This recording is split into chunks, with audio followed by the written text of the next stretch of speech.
Selamat pagi sahabat Alkitab yang terkasih. Marilah kita awali hari ini dengan melakukan perenungan akan firman Tuhan.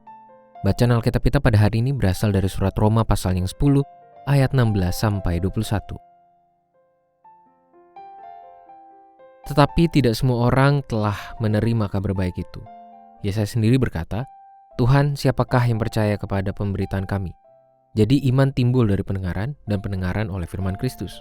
Tetapi aku bertanya, apakah mereka tidak mendengarnya? Justru mereka telah mendengarnya. Suara pembawa berita sudah sampai ke seluruh dunia dan perkataan mereka sampai ke ujung bumi. Tetapi aku bertanya, apakah Israel mengerti? Pertama-tama Musa berkata, Aku membuat kamu cemburu terhadap orang-orang yang bukan umat dan membangkitkan kemarahanmu terhadap bangsa yang bebal.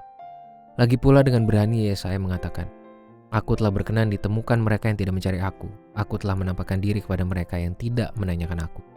Namun tentang Israel ia berkata, Sepanjang hari aku telah mengulurkan tanganku kepada umat yang tidak taat dan yang membantah.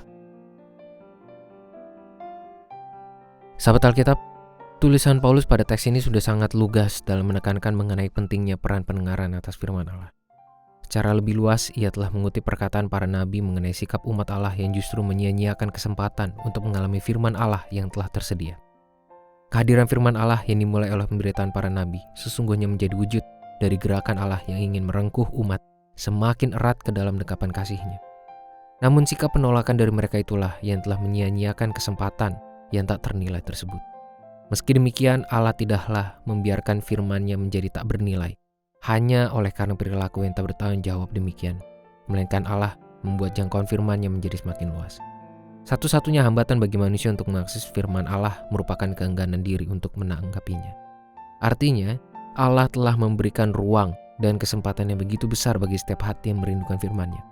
Tidak ada syarat yang menjadi penghalang bagi setiap individu yang ingin mengalami firman Allah. Sahabat Alkitab, marilah kita bertanya. Seberapa sering Anda mendengarkan firman Tuhan? Atau seberapa sering Anda melakukan pembacaan Alkitab secara mandiri, bukan dalam kegiatan peribadahan komunal? Kemudian seberapa dalam Anda merasakan ikatan dengan setiap kata-kata firman tersebut? Apakah Anda merasakan adanya pertumbuhan atau justru suasana hambar yang memenuhi hati dan pikiran Anda?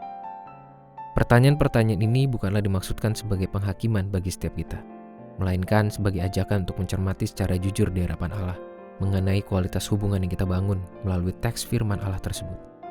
Persoalannya, sungguh disayangkan jikalau masih banyak umat yang menganggap remeh peran Alkitab sebagai pintu yang terus terbuka bagi seseorang untuk mengalami peningkatan kualitas relasi dengannya.